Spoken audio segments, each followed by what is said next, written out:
And I see we are now recording. Perfect. So good afternoon, everyone. I'm Langley City Mayor Val Vandenbroek, and welcome to the May 11th, 2020 Langley City Virtual Council meeting. Begin by acknowledging that the land on which we gather is the traditional unceded territory of the Katzie, Kwantlen, Masque, and Semiahmoo First Nations. First, I'd like to offer my condolences to the friends, family, and colleagues of the 6 brave men and women of the Canadian Armed Forces who lost their lives training to protect us, and also to those who have lost lives to COVID-19. It's been 8 weeks, and we thank the community for helping to flatten the curve. So a big shout out to all our essential and frontline workers and our city staff for continuing to care for us. Under the direction of the Provincial Health Officer, we will move forward on the BC Restart Plan, moving from our current phase 1 onto phase 2 soon, mid-May. We won't be back to normal. This is our new norm, and we need to move forward safely and slowly so we don't jeopardize all the work we've already done. So remember to keep your physical distancing, wash your hands lots, and stay home if you're sick. It's been super tough on everyone, but remember everyone, you're not alone. We're all in it together, and we're gonna get through this together. And you can go to our webpage, langleycity.ca, for help and or any updates. So with that, I will introduce my fellow council members who are here today. I have Councillor Rudy Storteboom, Councillor Rosemary Wallace, Councillor Gail Martin, Councillor Terry James, Councillor Nathan Bahal, and Councillor Paul Albrecht. Sorry if that seems a little confusing. I'm just going by where you sit normally at council chambers, not by what I see on my screen. And online, we also have our Chief Administrative Officer, Francis Chung, our Corporate Officer, Kelly Kenny, and our Director of Corporate Services, Darren Light. We also have Carl Johansson, our Director of Development Services, Rick Baumhoff, our Director of Engineering, Parks and Environment, and Kim Hilton, our Director of Recreation, Culture, and Community Services. So some reminders for the protocol of this electronic meeting: mute your microphone when you're not speaking. If you are in favor of a motion, you don't need to do anything. If you're opposed to a motion, please indicate by saying opposed and or by pressing the no button, which can be found by clicking on the participants tab on the middle at the bottom. Okay, so adoption of the agenda to get things rolling, that the May 11th, 2020 agenda be adopted as circulated. Any changes or additions to the agenda? I have Councillor Wallace and Councillor Albrecht. Perfect. And discussion, call the vote. All those in favor, opposed, carries. Okay, committee of the whole, that council commits the committee of the whole. Need a mover and a seconder. I have Councillor James and Councillor Albrecht. All those in favor, opposed, carries. So a committee of the whole meeting provides council the opportunity to receive input from the public and allows council a greater opportunity to speak to and debate specific agenda items. As this meeting is being held in the absence of the public via video conference, public input for this meeting was requested to be provided by written submission only. A bylaw 3127-2020 to 2024 financial plan amendment bylaw. And I believe we have a presentation from Mr. Light, our Director of Corporate Services. Correct. Let me just share my screen, Madam Mayor.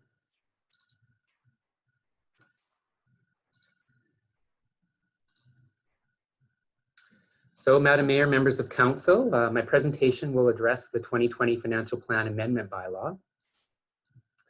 The original 2020 to 24 financial plan was adopted in February this year and had proposed a $1.95 million increase to bridge the financial gap for 2020.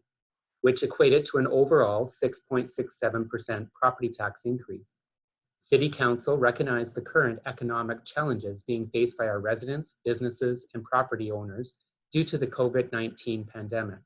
Therefore, City Council has decided to take measures to mitigate the taxation impact outlined on the financial plan to ease the financial pressures on the taxpayers of the City of Langley. These measures include deferring the borrowing of the $10 million in 2020 as part of the Nexus of Community Plan to 2021, which will eliminate the debt servicing costs of $827,665 or 2.83%. Deferring several new staff positions until future years, a reduction of $120,855 or 0.42%. Reducing the contribution to Capital Works Reserve for infrastructure renewal to $50,000, a reduction of 0.17%. Increase the new building permit revenues projections by $400,000 for a 1.37% adjustment. This revenue projection may not be sustainable in future years, and this will be reassessed in 2021. Reducing some other staff training costs. The amended 2020 to 2024 financial plan has reduced the increase to bridge the financial gap to $535,550 from the $1.95 million originally planned.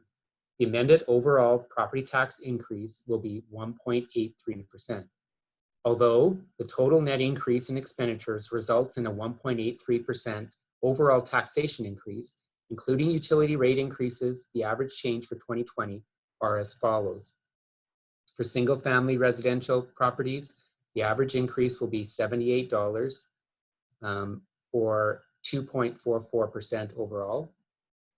And for multifamily, the average increase will be $37 or 2.41% overall. The original average increase for municipal purposes for business class properties and light industrial class properties was around 7%. With the amendments, the average increase for business class properties and light industrial class properties will see an average increase of around 2% or 2.14 respectively. There's also provincial funding relating to, or changes relating to the school tax that will also benefit the business class and light industrial class properties.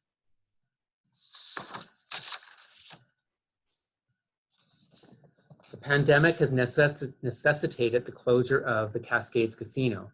The capital improvement plan has been redrafted to reduce the anticipated casino proceeds to be received in 2020 from $7.2 million in half to $3.6 million. This change in funding has necessitated deferral of future capital projects, but the current 2020 plan can continue as was originally planned. Overall, the capital improvement plan expenditures are $9.5 million. City Council believes that the reduction in the property tax rate will help to ease the financial burden for the residents and business property owners in the city.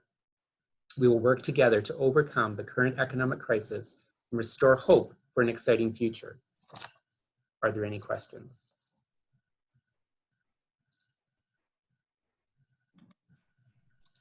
Great, thank you for that wonderful presentation and all the hard work that you and your staff have done, Mr. Light. Was there any questions today from Mr. Light on this? Don't see any hands raised. Ms. Kenny, was there any correspondence being received regarding bylaw 3127? Yes, Madam Mayor, one piece of correspondence was received and has been circulated to council. And everyone on council has read and received that? That's correct. Excellent. So does council have any other comments or questions for Mr. Light? Okay. Nathan, no? Okay. Seeing none, motion that council rise and report. Mover, got Councillor Storteboom, Councillor James. Any further discussion on that? Okay, seeing none, I'll call the vote. All those in favor? Any opposed? Carries. On to adoption of the minutes, regular meeting minutes from April 27th, 2020, that the minutes of the regular meeting held on April 27th, 2020 be adopted as circulated. Any corrections? Councillor Wallace, Councillor Stortaboom. All those in favor? Opposed? Carries. Special pre-closed meeting minutes from April 20th, 2020. That the minutes of the special pre-closed meeting held on April 20, 2020 be adopted as circulated. Any corrections or errors on that? Need a mover and a seconder. I had Councillor Albrecht and Councillor Stortaboom. Any discussion or any corrections? Seeing none, call the vote. All those in favor? Any opposed? Carries. Okay, so now on to the business arising from Committee of the Whole. Bylaw 3127, 2020 to 2024 Financial Plan Amendment Bylaw, third and final reading of a bylaw to amend the 2020 to 2024 Financial Plan Bylaw. The motion forward is the third and final reading of the bylaw cited as the Financial Plan 2020 to 2024 Bylaw 2020, number 3120, Amendment number 1, Bylaw number 3127. Any discussion on that? Councillor Martin, did you have a question? Just moving it. Okay. Mover and a seconder. I will take Councillor Pahal and Councillor Martin as the mover and a seconder. And any discussion on that? Councillor Pahal, did you want to speak to that? Okay. Sorry, I'm just going to lower your hands. Councillor Albrecht, did you want to speak to that? Yes, your phone, your. Yeah, thank you, Madam Mayor. Okay, thanks. Yes, I just again wanted to thank staff for doing a great job in preparing a budget that's realistic with what we're dealing with right now with the pandemic and the economic downturn. I do want to reinforce that some measures that we did have planned are being kicked down the road to a further date, and they will be coming back. That will be interesting to see how our economy rebounds, how quickly or how long it takes.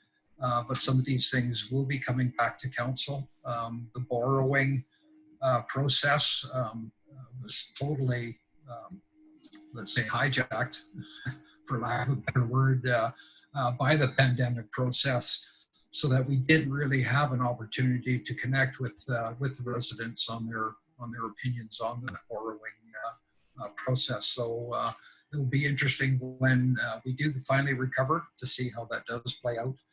But I'm somewhat happy with what we've done here, and I know staff did a great job. So I just wanted to say thank you for that. And that's all I have to offer at this point. Great, thanks, Councillor Albrecht. I believe Councillor Pahal, did you have a comment? No, I don't have any comments, sorry. Okay, I'm going to take your hand down. Councillor Stortaboom. Thank you, Madam Mayor, and thank you very much to all of council and to staff for working very hard to approve two budgets this year, the one that was originally passed, and then in the face of this current situation, the new budget, the amended budget, which requires us to put some of our future on hold. As discouraging as that may seem, I think that we can all agree that by pulling together and making these adjustments, we've come up with a budget that is reasonable to address a very unreasonable situation. So I support this, and I would like to say thank you to all those who worked so hard to pull it together. And remember, we're going to have to make up for it in the years to come. Thank you. Great, thanks, Councillor Stortaboom. Okay, any other discussion or comments on that? I don't see any, so I will call the vote. All those in favor? Any opposed? Right, folks, that carries unanimously. And on to the mayor's report. Our next upcoming virtual meetings, the regular council meeting, May 25th, 2020, again at 3 p.m. And the following one will be June 15th, 2020 at 3 p.m. instead of 7 p.m. now. And we have an engineering update with Rick Baumhoff, our Director of Engineering, Parks and Environment. All right, thank you very much, Madam Mayor. And I will attempt to share my screen here.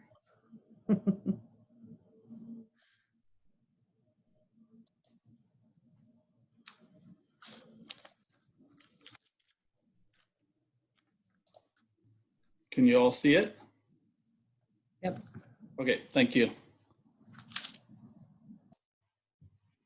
So I'm just catching up on a couple of months of work. This is a drain rock pit installation on 48th Avenue, right near 208th Street.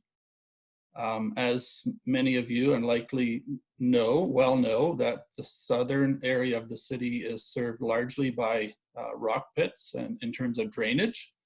And that has some challenges where drainage issues arise and new pits have to be restored or reinstalled.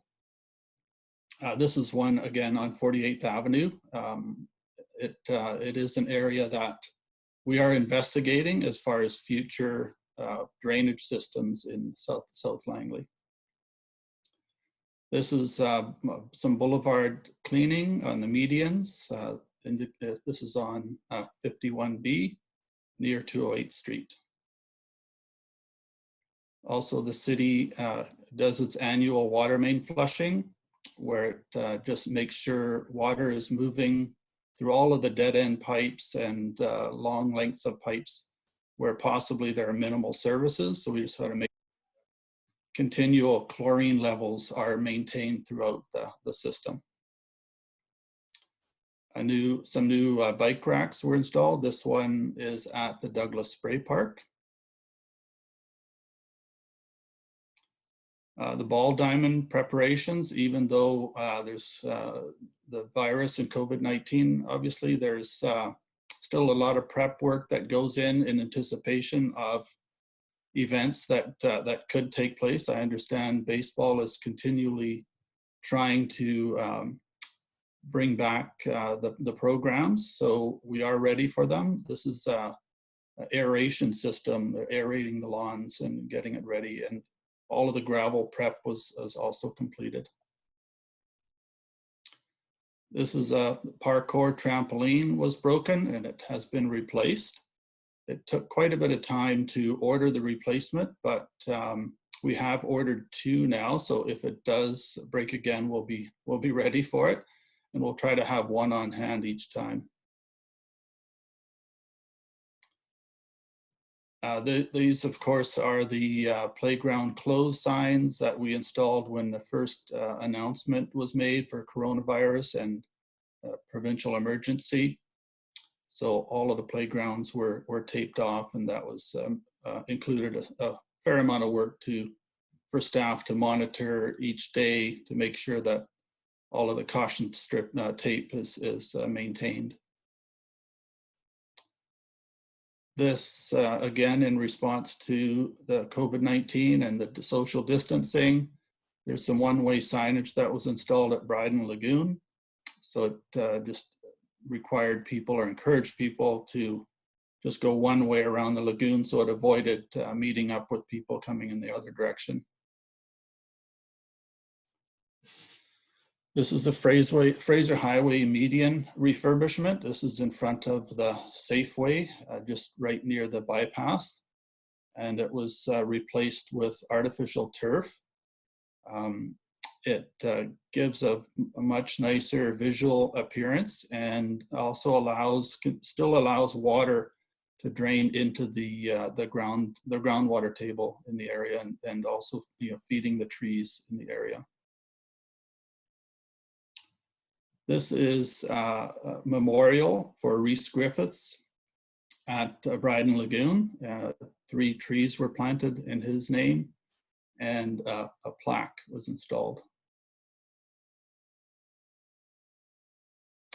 This is a picture of Bryan Lagoon Trail and Off-Leash Dog Park construction.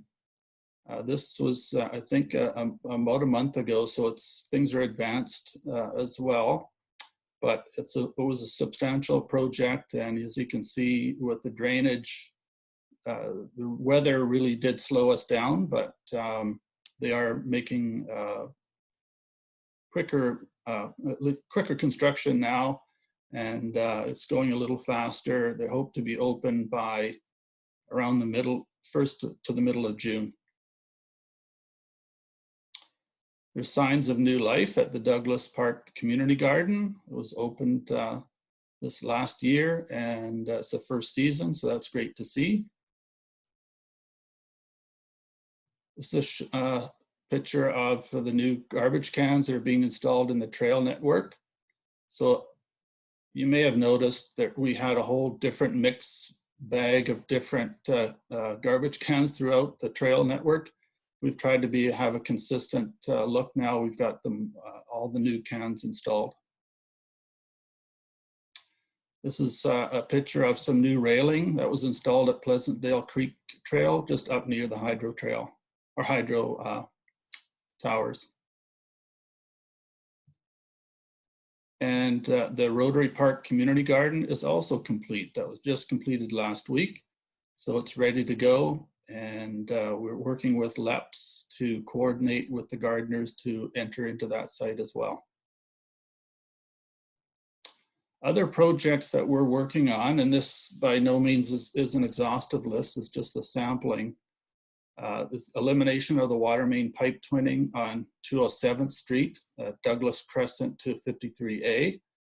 So what that is we've got two sets of water mains, but there's really only a need for one. They were installed years ago, and we're just trying to make it a little more efficient so that, again, trying to maintain the water flow in the system. It's better just to have one pipe rather than two. So we'll be disconnecting services from one and adding it to the other, to the newer main. Also, the Logan Creek culvert replacements at the Langley bypass. The work is set to begin in August during the fisheries window. There will be 2 lanes of traffic to be closed for the duration.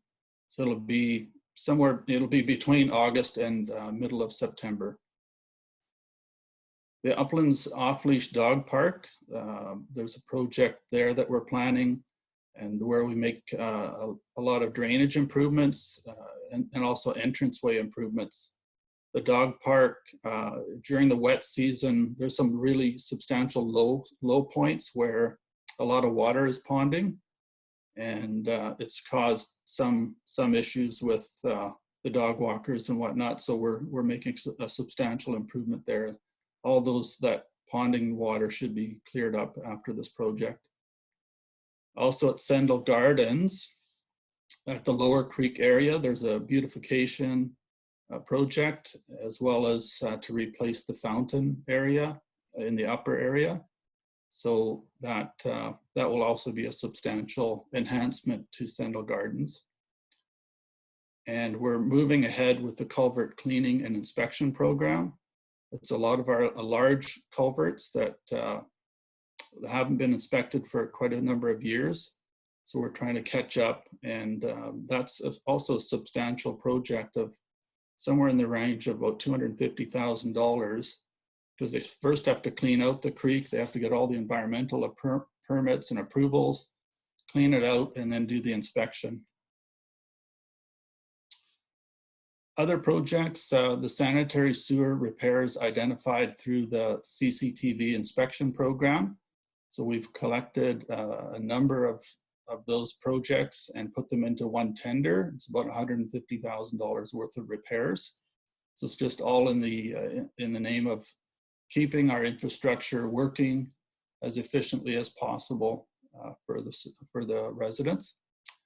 Also, traffic signal replacement at 200th Street and Logan Avenue. A big substantial part of that was replaced last year, but still coordination with CP Rail and coordinating with the rail signal needs to be completed, so that'll be done this year.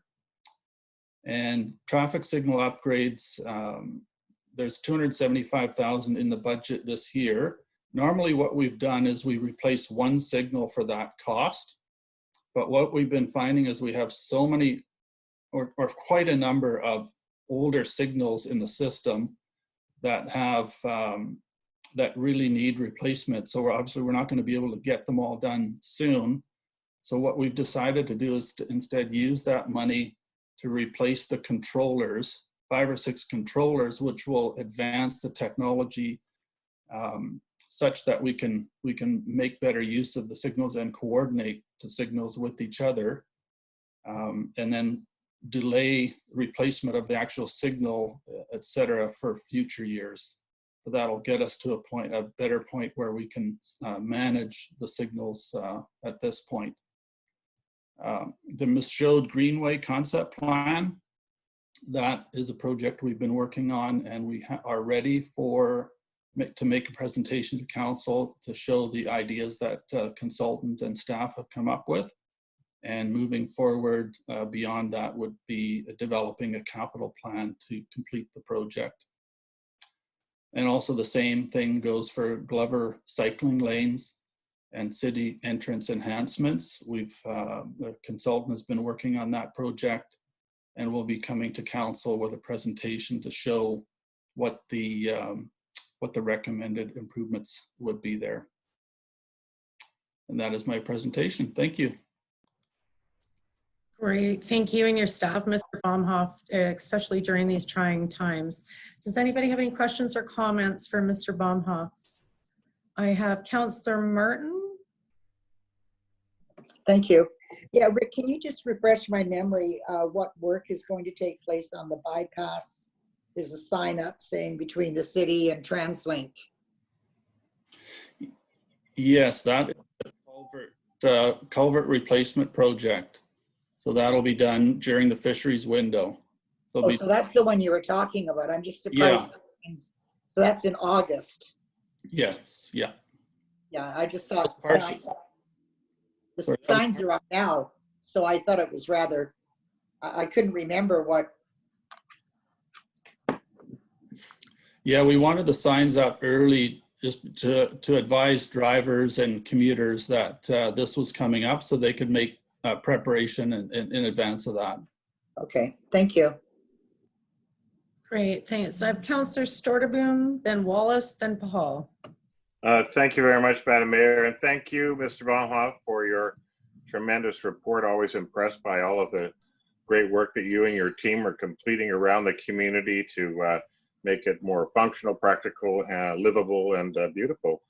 I do have a few quick comments or questions, I should say, with regard to the 200th Street and Logan interchange update. Was there any consideration to the possibility of upgrading that intersection to the degree that it could provide for whistle cessation for the railway? There actually is whistle cessation there. However, I have talked to CP Rail about that, and there is no formal agreement for that crossing. However, they do have it in their system that they will avoid whistling if at all possible. Now, having said that, they always have the right, and the train has the right to blow the whistle if they have any reason for concern beyond what possibly is a normal, I guess. But yeah, so that's why you might tend to hear whistles still blowing at that crossing. But it is technically a whistle cessation crossing. Thank you very much, Mr. Baumhoff. I appreciate that answer. Over the years, I've had conflicting answers from the railway as to whether or not whistle cessation's in effect. And all too often they say, oh no, the city needs to spend some money on that intersection. But yeah, that's good to know. And I know that the engineers always have the option for safety's sake of blowing that whistle even at 3 o'clock in the morning because they feel they should. With regard to 203rd Street, now in front of the fire hall, there's been some paving going on. Is that the last part of that project? Because it seems to have come together really, really nicely. I just can't help but wonder if there'll be any more traffic interruptions throughout the season. Yes, thank you. That one, that is the end of that project. They have, I believe, there might be some intersection work. If they didn't complete the intersection, I believe that's going to be done during evening work over the next 2 weeks. So that'll be Logan at 203 and also Fraser Highway at 203. So they'll be done in the evenings, but for the rest of it, the section between, that is now completed. Wonderful. It looks really great. I'm really happy with it. I can't help but wonder, though, if you might want to revisit the timing of the lights just to be sure that they're in keeping with traffic conditions there. I know that we're getting more traffic now when the streets were bare for the longest time, it seemed. But now that we are getting more traffic, we want to be sure to move them through there as efficiently as possible. Just lastly, if I may, in the current reality, I've been doing a lot more walking, and I find myself in laneways and back alleys. And, I see that there seems to be a greater accumulation of garbage happening on the street. And it may be just that there are more people like me who are walking and they drop things. But for whatever it is, it would be nice if maybe it's available to kind of clean things up a little bit while we can. It would be really encouraging, I think, to refresh some of the laneways and some of the areas where garbage is accumulating.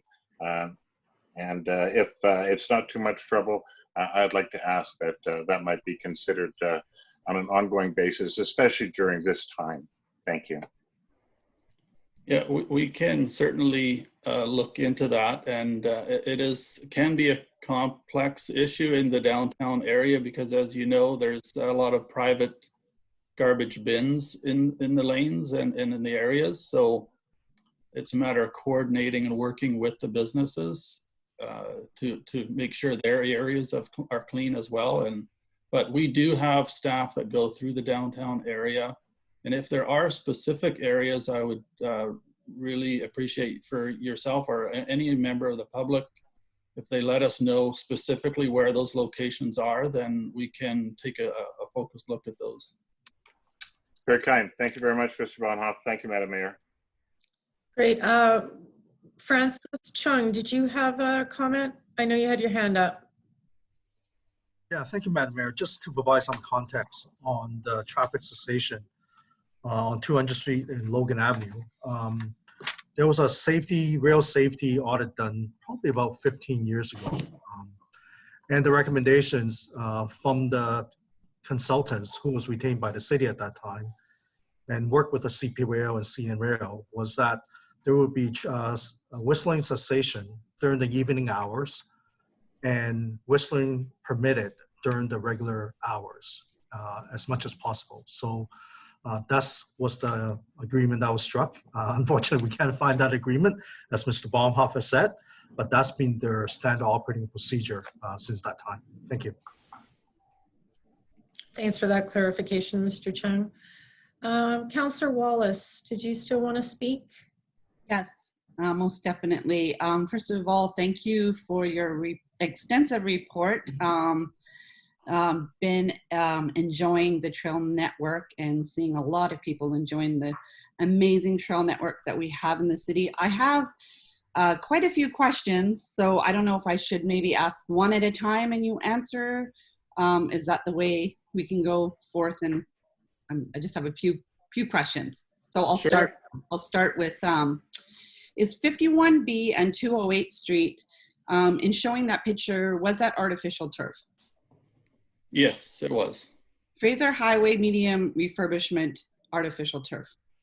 Yes. So I have had concerns from a few community members in not appreciating the artificial turf. I myself could think of better uses for mediums, so I just wanted to put that forth. just as far as information from the public. My next question is in regards to Linwood Park being at once upon a time, it was a sports park.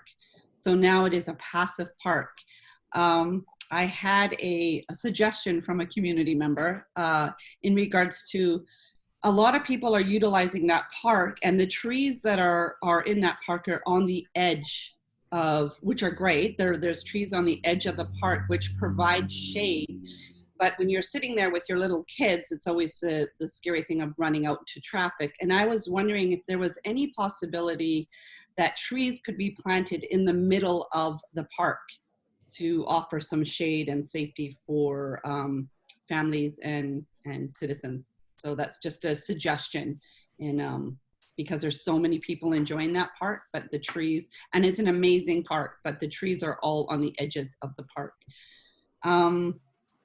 So I guess it's just more of a question. I don't know how that comes about in the ask for trees in the middle of the park. Douglas Park, yes.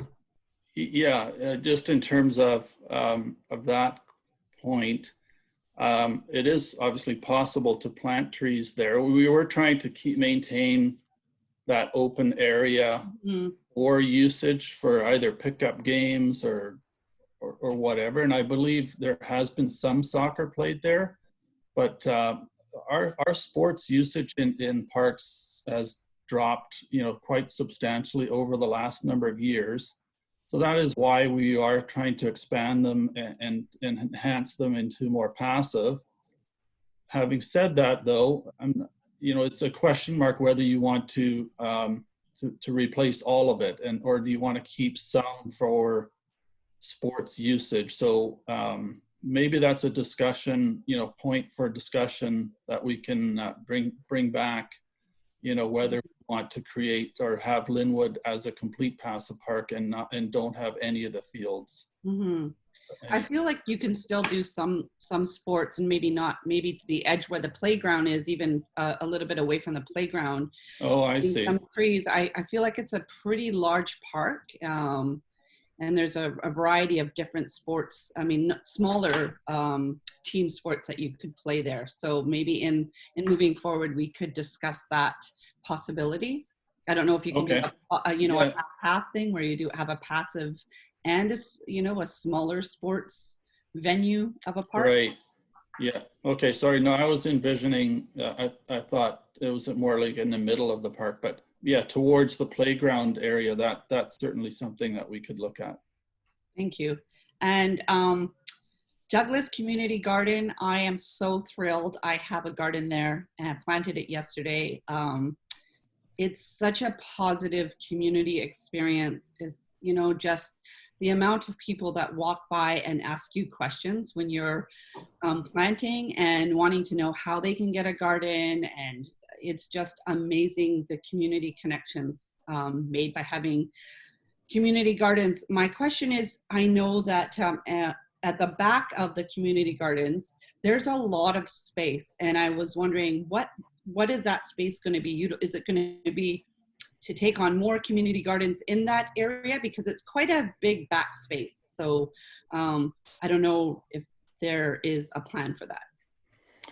Yes, there definitely is a plan for that, and that is to essentially it'll double the size, or maybe not quite double, but it'll substantially increase the number of community gardens that we can have in that space. So there is plans to do that. There is a plan that would obviously need to be approved in the budget, but there's we do have some extra planting boxes that we couldn't fit into Rotary.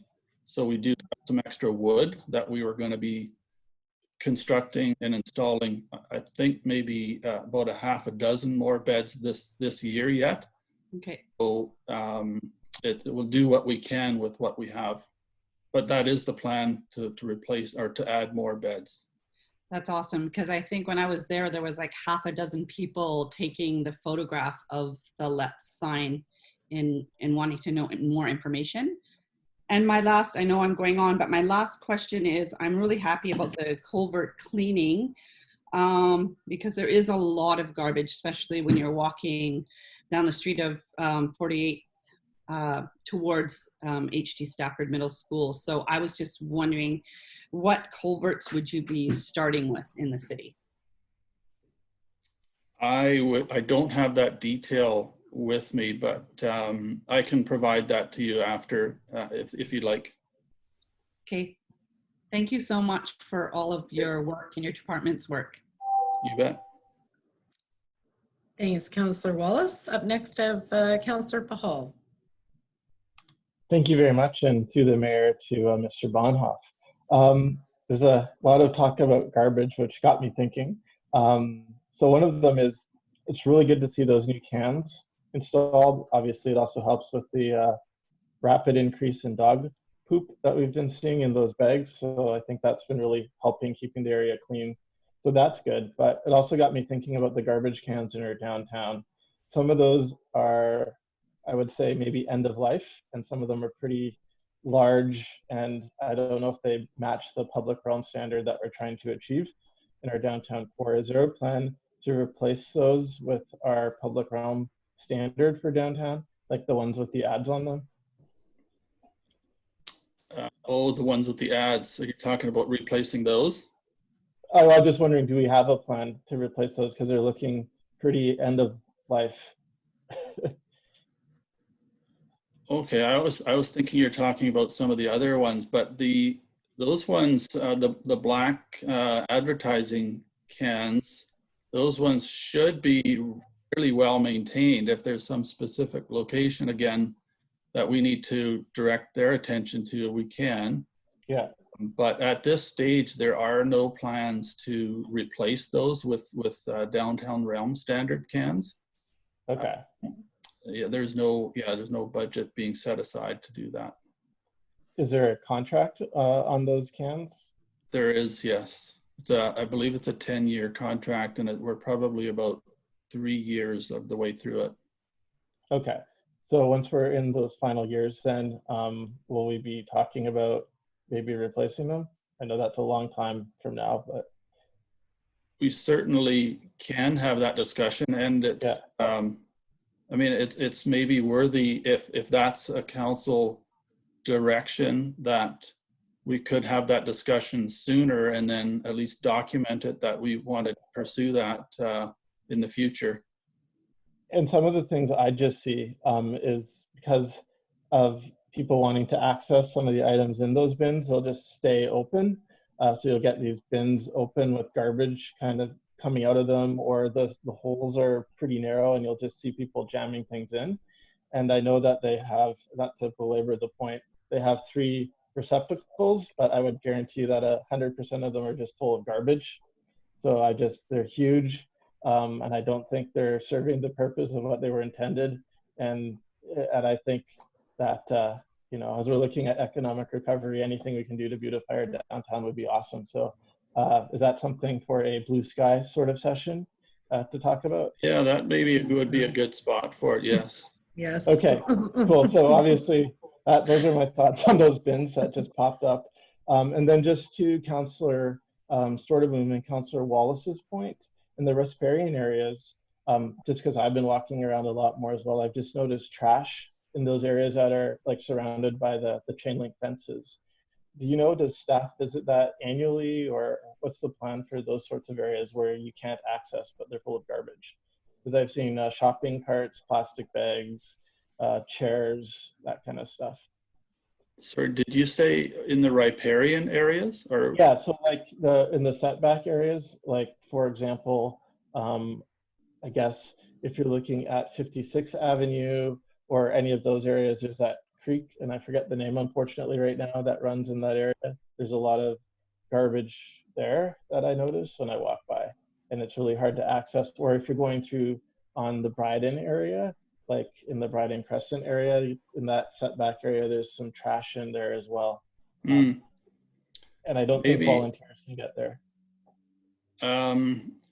Maybe you could, if you don't mind, if you could send me an email just detailing those locations, and what it might be an opportunity, to use the green team as well. So and I know they're looking for opportunities, and we weren't quite sure with this year of happenings and whatnot, but that could be a possible project for them. Cool. Well, you can consider that email sent then. Okay.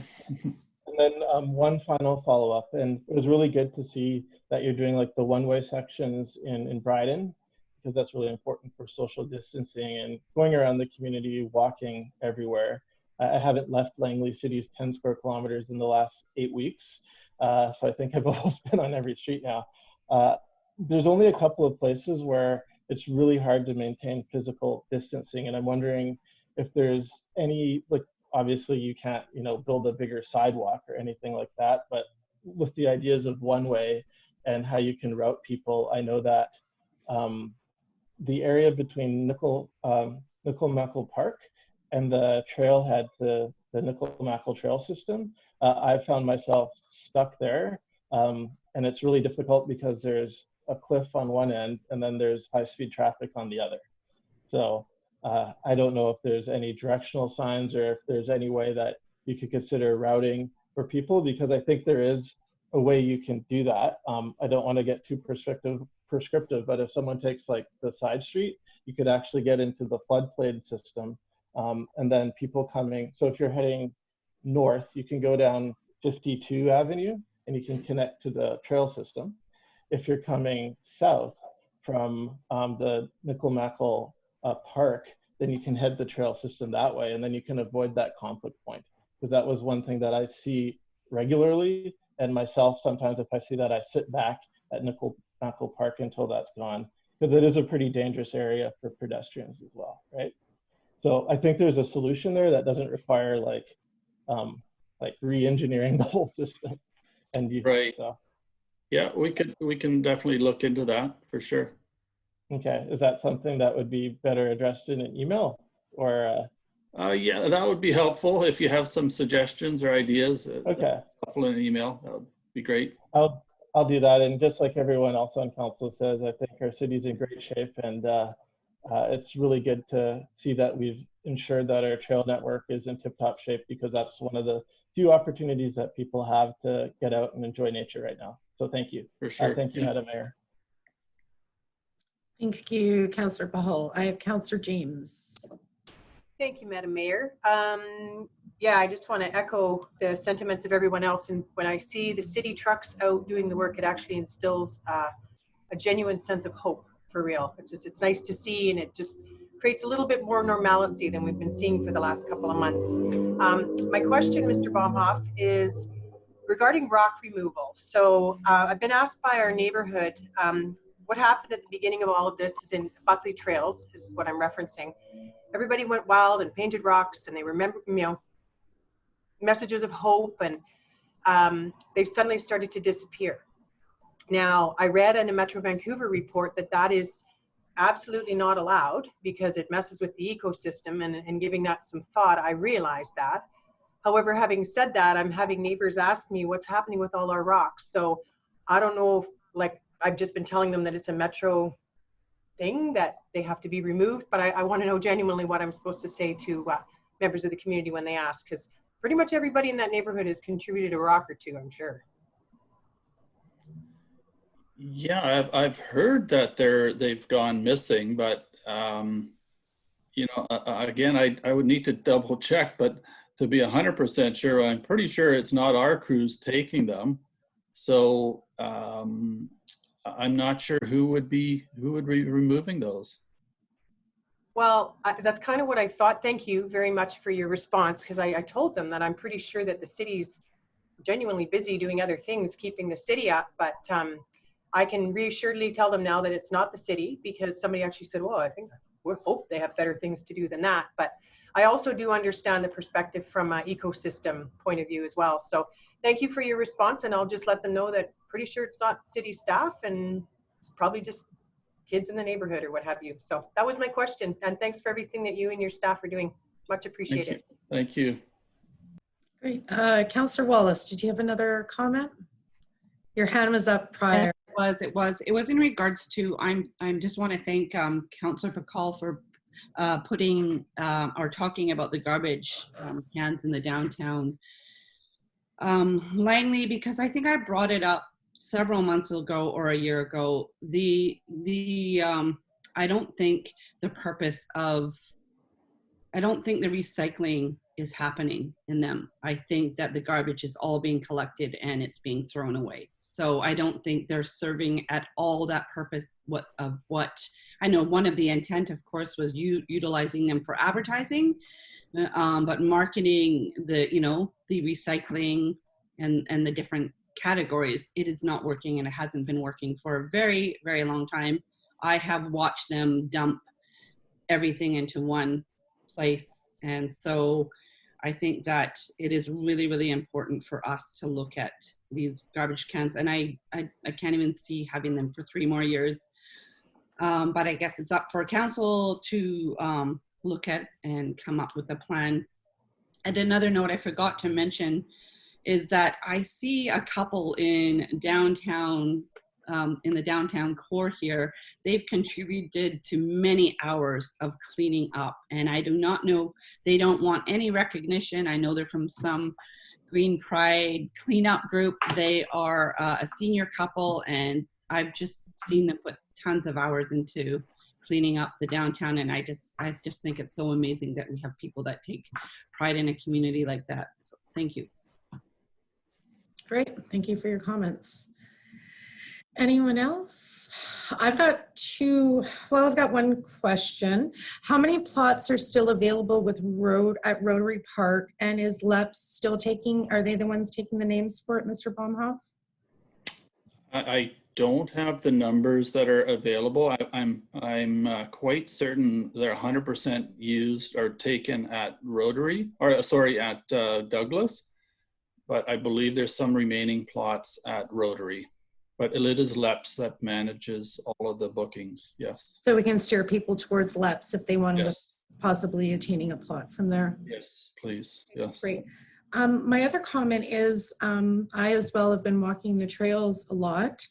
I've noticed that our community boards don't even have any COVID-19 information on them at the trailheads and such. Is there a way that we can get some waterproofed, I don't know, laminated posters or something to remind people of social physical distancing when they're out and such? It is possible. We are going to be installing signs at every trail entrance advising of the COVID-19 and the social distancing aspect. So I'm not sure. That's of course something that would be new probably in the next week or so. Okay. I think something is necessary over and above that, or? Well, yeah, I just noticed there wasn't any, and especially our Right. boards. It's a great area, our community boards, to post where you can go to the BC government and get the information. Yeah. And all that sort of stuff, or report something. Be nice to have the numbers and the contact information up there for everybody. Sure. Okay. Excellent. Thank you. Okay. No other comments? I guess you're off the hook now, Mr. Bond. All right. Thank you very much. Thank you. Okay, under Mayor's report, we have one more thing that was just kind of added last minute. The 58th annual Langley Walk is going virtual. So even though the event is different this year due to COVID-19, participation is easier than ever. All you have to do is go for a 5K, 5-kilometer walk or run in our wonderful community. You can do it in your treadmill. You can do it at home if you want. You can do it alone, or you can do it with your family that you've been isolated with. And you can do it all at once, or you can do it over the month or several days. So just remember to keep your physical distance and to stay safe doing it. The first 1,000 participants to email events@langleycity.ca, and if you include your contact information, you and the people that you walked with, the participant list, you'll be mailed a badge to add to your collection. So I know there's lots of people out there that do it every year and have been there for every single walk, and they've got every single crest. Well, this is your opportunity to continue to get it, even though we're in this nasty COVID-19. So, you know, take some pictures, send it to us, you know, when you cross that virtual finish line. Get out there and have some fun and stay healthy. And you can do it starting now and anytime through until May 31st. So hopefully we'll get quite a few participants with that. Okay, and on to some more business now. We have bylaws coming up. First one is bylaw number 3122, tax rate bylaw. Bylaw to levy property value taxes for municipal purposes for the year 2020. Final reading of the bylaw cited as the 2020 tax rates bylaw 2020 number 3122. And you need a mover and a seconder. Do I have a mover and a seconder for that? I have Councillor James, Councillor Albrecht. Is there any discussion on that? Any discussion? Seeing none, I'll call the vote. All those in favor? Any opposed? And that carries unanimously. Second, bylaw 3128, tax penalty addition bylaw amendment to amend the tax penalty addition bylaw. Final reading of the bylaw cited as the tax penalty addition bylaw 1983 number 1267, amendment number 3, bylaw number 3128. I have Councillor Paul and Councillor Stortaboom. First and seconder, any discussion on that, folks? Take your hand down. Any comments or discussion on that? Seeing none, I'll call the vote. All those in favor? Any opposed? Carries.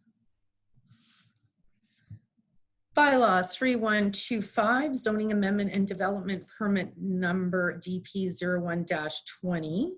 First and second reading of a bylaw to rezone properties located at 5326, 5334, 5340, 5360 200th Street, and 5321, 5331, 5341, 5361 200 A Street to accommodate a 4-story, 92-unit rental apartment development. First and second reading of the bylaw cited as zoning bylaw 1996, number 2100, amendment number 167, 2020, number 3125. Can I get a mover and a seconder on that? Councillor Stortaboom, Councillor Pahal, any discussion on that?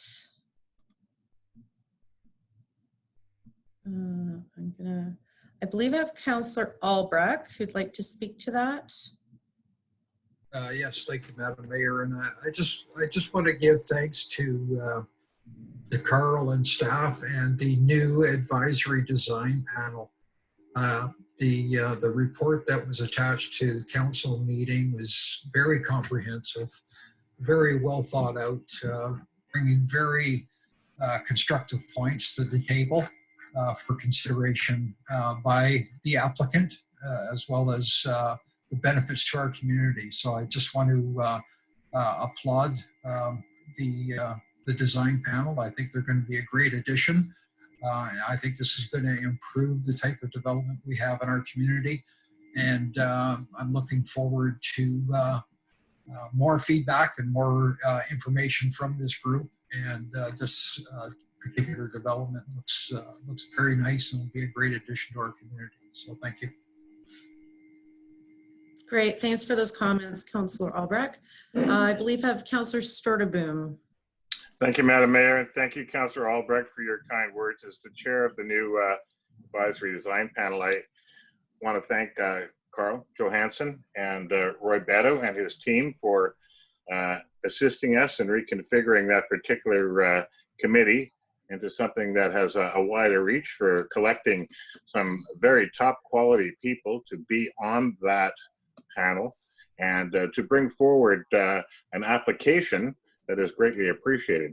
I want to tell you that the panel had good discussion, and you have a report in your package advising that a lot of good comments and questions were brought forward, and the applicant responded favorably. I worked with staff, and I want to thank the applicant too for choosing to do business in Langley by erecting another multifamily residential rental property building.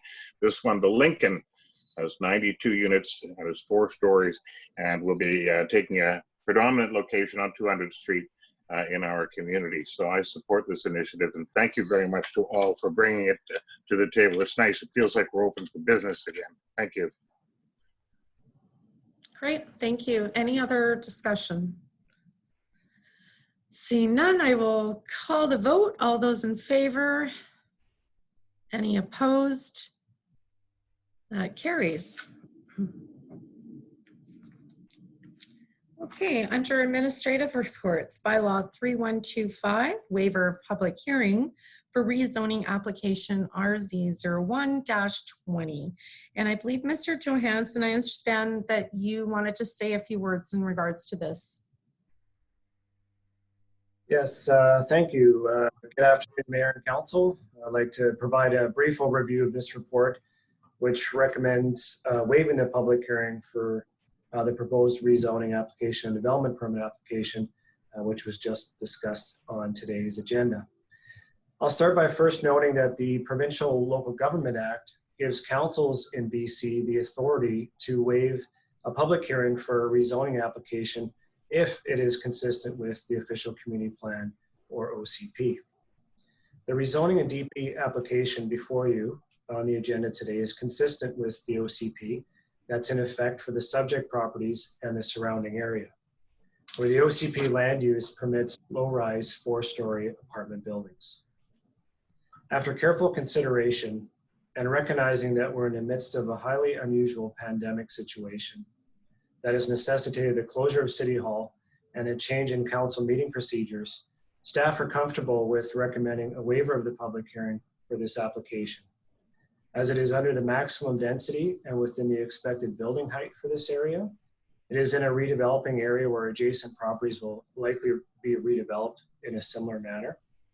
And the proposed variances are actually in line with current best practices and what staff anticipate to be included in the new OCP and zoning bylaw. The provision for waiving public hearings has been in the Local Government Act for many years. And recently, due to physical distancing requirements, the provincial government has been encouraging local governments and councils to utilize this provision to help keep construction activity going during this unprecedented time. As detailed in the report, this approach will reduce the time it takes to process this application and enable the applicant to get shovels into the ground sooner, which in turn will help support local and regional economic recovery efforts. Thank you. Great, thank you very much. So the motion forward is that the report dated May 6, 2020, entitled Waiver of Public Hearing for Rezoning and Development Permit Application RZ01-20 DP01-20 be received for information, and that the public hearing for rezoning and development permit application RZ01-20 bylaw 3125 DP01-20 be waived according to the Local Government Act. Can I get a mover and a seconder on that? I have Councillor Storm and Councillor Albrecht. Is there any discussion on this? Councillor Pahal, did you want to speak to that? Thank you, and to the mayor, to Mr. Johansson. Now, this obviously makes sense, and I was at the advisory design panel, and I believe that it's completely consistent with our OCP and zoning, and is pretty standard. So I'm supportive of this particular instance. Now, as we move forward, and if we're in this virtual situation for a while, which I think we will be looking at being able to gather public input from our residents or people who believe that their properties may be affected by development proposals. Yes, through the mayor to the councillor. Yeah, beyond this application, again, which is we considered very carefully because of its consistency with the OCP. For other applications coming forward involving rezoning, we are investigating how to come up with alternate public hearing procedures, and we'll be reporting to council on that, so we're able to do that. Thank you. That's really good to hear, because obviously we should be as transparent as we possibly can be given the situation. So I'm glad that we are doing this as a one-off. Thank you. Councillor Storterboom. You're muted. Oh, there we go. Thank you, Madam Mayor. And thank you, Carl. And thank you, Councillor Cahal, for your comments as well. I share your concern in that I would prefer open dialogue with, you know, a lot of discourse whenever we're moving forward with development like this, especially because it is significant in size and scope, the jobs and the property. So I can't help but be curious about how we do get the message out there for those who feel that their properties are affected. And I was wondering if Mr. Johansson would be able to address some of that. Are we handing out brochures, or are we doing a direct mailing? Are we paying people to go door to door? And I guess the thing is that we want people to be engaged, but under the current circumstances, the traditional form of engagement is no longer available, so we have to make other provisions. This provides for an alternative, but it would be nice if we could get the message out there so that we can get the input back again. Thank you. Yes, through the mayor to Councillor Storterboom. The Local Government Act also requires, if a council chooses to waive a public hearing, that it's required to provide notice to affected properties, just like in a public hearing. So we would definitely do that if council chooses to waive the public hearing through a mail out, and also ensuring that adjacent rental buildings have the notice posted that council has chosen to waive the public hearing, and also an explanation as to why. Why is it being waived? It's part of the Local Government Act. It's consistent with the OCP. It's in keeping with the development in the area, and also in terms of the pandemic situation, which I think everyone understands, but we want to be clear about that. Thank you. Yes, I appreciate the opportunity to communicate effectively with our residents in this regard. Thank you for explaining that to me very much, and thank you again for all your effort. Great, thank you. Councillor Albrecht. Yeah. You're on mute. You have to unmute yourself. Oh, sorry. There you go. Okay, there you go. Sorry. Thank you, Madam Mayor. And again, I want to thank Mr. Johansson for a really detailed report that provides a logical explanation and rationale for waiving the public process. Currently, and I just want to put this out here for other members of council to consider having a conversation further down the road.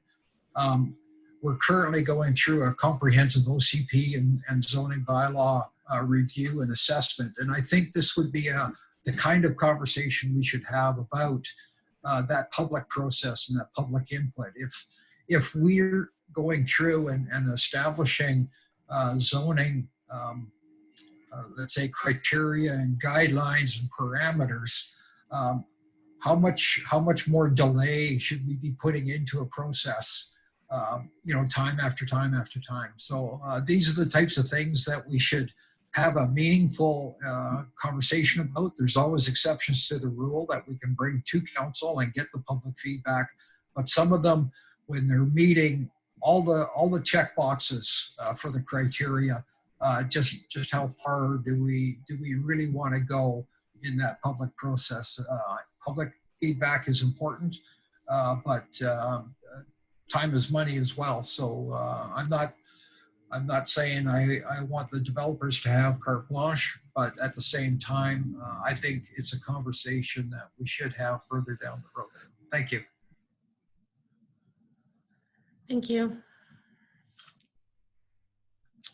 Okay, anybody else for comments or questions?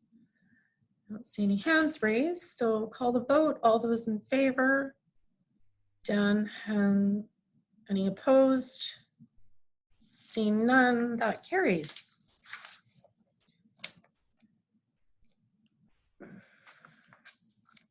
Okay, so next up, new and unfinished business. So first off, we have motions, notices of motions. Councillor Wallace. Where did you go? Thank you. I'm just going to read my notice of motion. Whereas the consumption of single-use plastics and styrofoam have increased considerably during the COVID-19 pandemic, perpetuating long-term impacts on the environment. This will continue with the ongoing restrictions pertaining to the food and beverage industry. Whereas subsidizing biodegradable and or eco-friendly takeout containers and bags for the food and beverage industry within Langley City would provide support for the businesses to transition within our municipality during the restart phase of the pandemic and serve as a lasting benefit to the environment locally and globally. Be it resolved that Langley City Council drafts a letter to the provincial and federal governments asking for the subsidization of biodegradable or eco-friendly packaging for the food and beverage industry in Langley City. Great, thank you. And that's a notice of motion for next, to be put on the agenda for next council meeting, correct? Correct. Okay, and Ms. Kelly, is that as received? Yes, Madam Mayor. Excellent, thank you.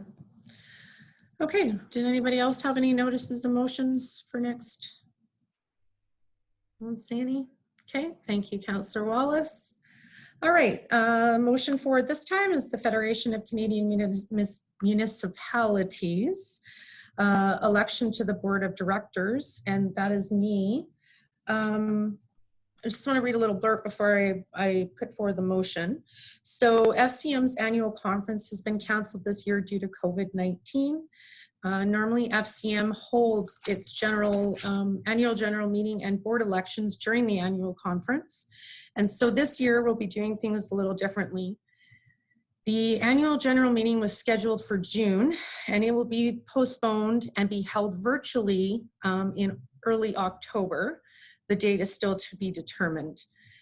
As a current board and committee member, we hold our position from the end of one AGM from the beginning of one AGM until the end of the next AGM, which means current board and committee members will therefore stay in place until the end of the AGM in the fall.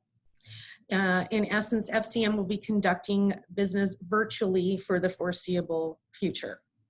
So the motion forward is, whereas the Federation of Canadian Municipalities, FCM, represents the interest of municipalities on policy and program matters that fall within federal jurisdiction, whereas FCM's Board of Directors is comprised of elected municipal officials from all regions and sizes of communities to form a broad base of support and provide FCM with the prestige required to carry the municipal message to the federal government. And be it resolved that Council of the City of Langley endorse Mayor Val Vandenbroek to stand for election on FCM's Board of Directors for the period starting September 2020 and ending July 2021. And be it further resolved that in accordance with the city's travel and expense policy, the city assumes all costs associated with Mayor Val Vandenbroek attending FCM's Board of Directors and meetings. Do I have a mover and a seconder to discuss this? I have Councillor James and Councillor Albrecht, and discussion on that. Councillor Sturtevant. You have to your mic. Thank you, Madam Mayor.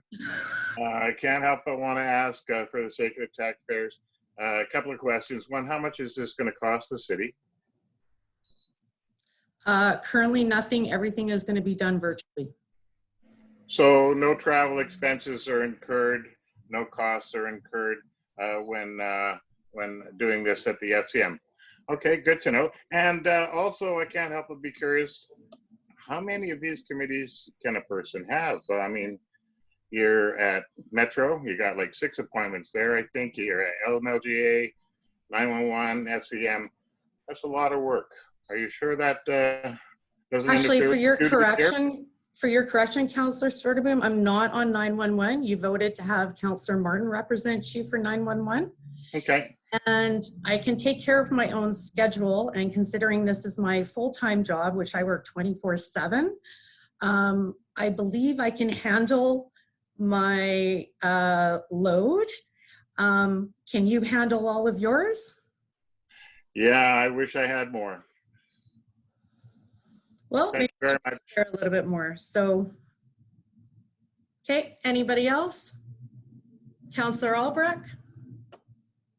Yeah, thank you, Madam Mayor. And I think there's value to have representation at all levels and all associated organizations for local government, making sure that the messaging of what local government needs are met at all levels. So I'm supportive.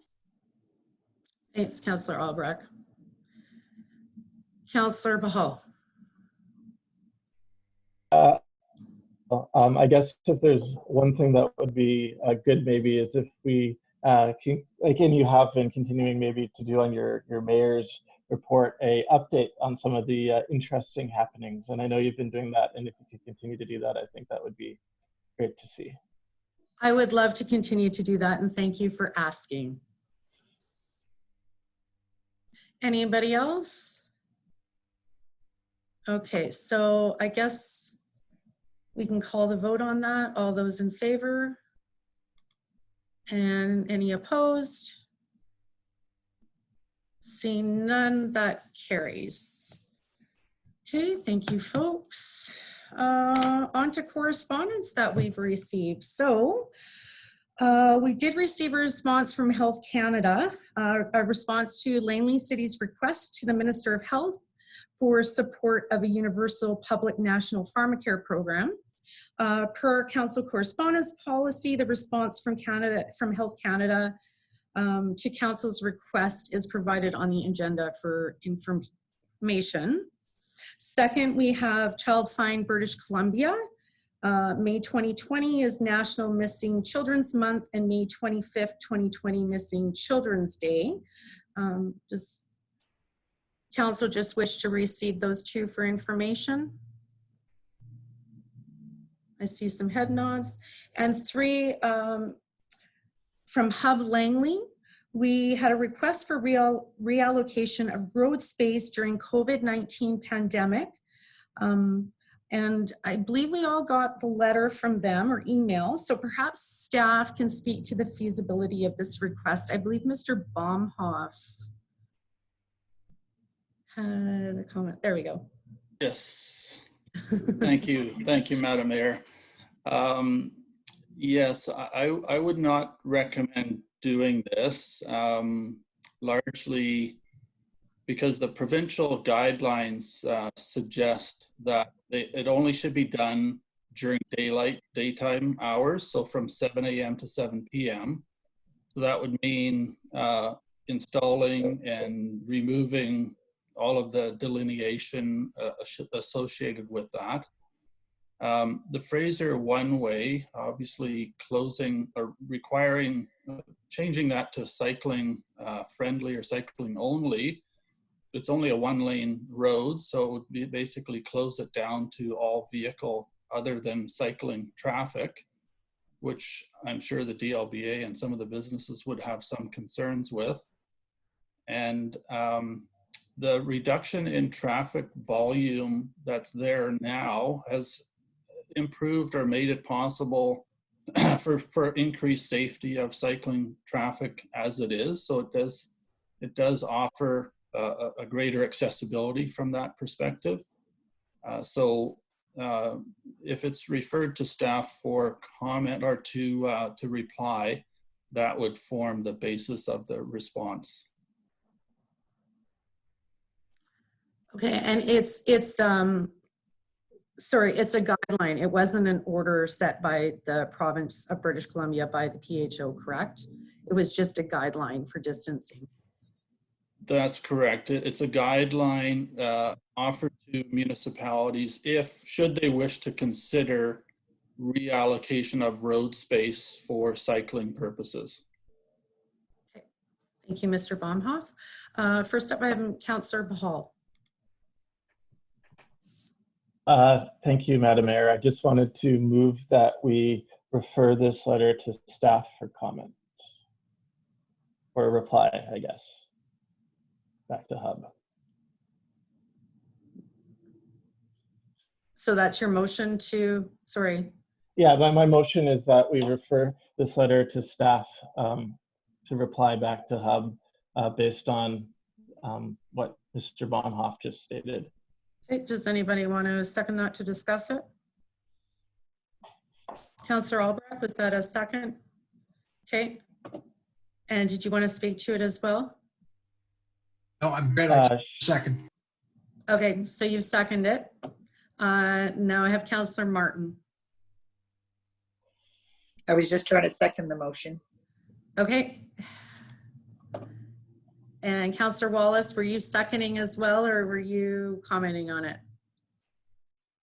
I was going to second it and comment on it in regards to possibly having a blue sky in the future in a direction. You know, when they talk about needing to do things differently, I sometimes look at the one way and I'm thinking, you know what, it would be really nice to have it open. It's a one way, and I don't know, something, I don't want to make any enemies here. I'm just thinking of being able to do it in a way of being productive for everybody, every business down there, and, you know, have it be something that is used, you know, not only from, you know, 7 to 5 at night, but, you know, having it open till 9 or 10. So utilizing businesses, you know, businesses being able to utilize their customer base and just making it more of a community. Not that it doesn't already feel like a community. It's an amazing organization and amazing businesses that are very community oriented down there. I'm just saying as something of looking at in the future. Great, thank you. Councillor Pahal. Yeah, thank you, Madam Mayor. And I read their letter, and I had a phone call with some of the folks at the Hub, and I was just sort of my observed experience there, where some of the areas they suggested didn't seem to align where there's a majority of people that are actually cycling. And I realized the whole, you don't build a bridge based on the amount of people that swim. But I think if you look at 56th Avenue and 203rd Street, those are areas where there's a lot of people riding now. And maybe, Mr. Bonhoff, to your point, it is a 30-kilometer-an-hour street for cycling, so that's pretty safe. So if you're going through there, it's a 30-kilometer-an-hour street, it's a slow street. I think maybe this is beyond the Hub's a letter, but I know that as we get more people walking downtown, we may want to consider what are we going to do as far as that. So is there opportunities for creating some more space in areas there? Because I see that there'll be a lot more demand for walking and maintaining physical distancing, maybe more so than cycling there. So I know that's not really on the letter, but that's just my thoughts. Because that's going to be a problem, I think, in a couple of weeks. Okay. Councillor Sturtevant. Thank you, Madam Mayor, and thank you for this good discussion. I appreciate the letter from Hub, and I recognize that this flows from initiatives in other jurisdictions in keeping with our unusual circumstances, but I believe that it's probably more suited to those other jurisdictions and less suited to Langley City, especially now that I see considerably more traffic on the road. So the opportunity for this initiative seems to have come and gone very, very quickly. And if it's not too much trouble, would the Mayor please be kind enough to remind me, are we voting on this motion to allocate, not allocate, or respond to? What is the motion? Councillor Pahal wanted it directed to staff for more information. Okay, I support that. Okay. Any other comments? See none. Yep, Councillor Martin. I thought Councillor Pakal's motion was for staff to reply, not for more information. I think we have the information we need. Councillor For staff to reply to Hub. Did you want to clarify your motion, Nathan? Yeah, my motion was that we would reply to the Hub chapter based on the information that Mr. Baumhoff provided. Okay. Thank you for that clarification. Okay, any other comments?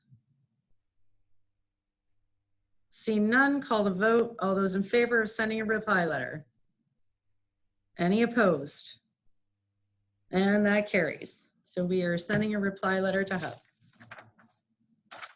Okay, so on to new business. Motion to hold the closed meeting. Motion that the council meeting immediately following this meeting be closed to the public as the subject matter being considered relates to items which comply with the following closed meeting criteria specified in section 90 of the community charter. One, a part of council meeting may be closed to the public if the subject matter being considered relates to or is one or more of the following. A, personal information about an identifiable individual who holds or is being considered for a position as an officer, employee, or agent of the municipality or another position appointed by the municipality. E, the acquisition, disposition, or expropriation of land or improvements if the council considers that disclosure could reasonably be expected to harm the interests of the municipality. K, negotiations and related discussions respecting the proposed provision of municipal service that are at their preliminary stages and that, in the view of the council, could reasonably be expected to harm the interests of the municipality if they were held in public. I need a mover and a seconder, please.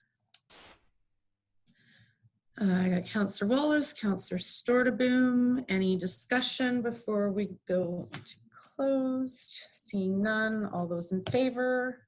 Any opposed? Carries. Motion that the meeting adjourn. I need a mover and a seconder. Councillor James, Councillor Bahal. All those in favor? Carries.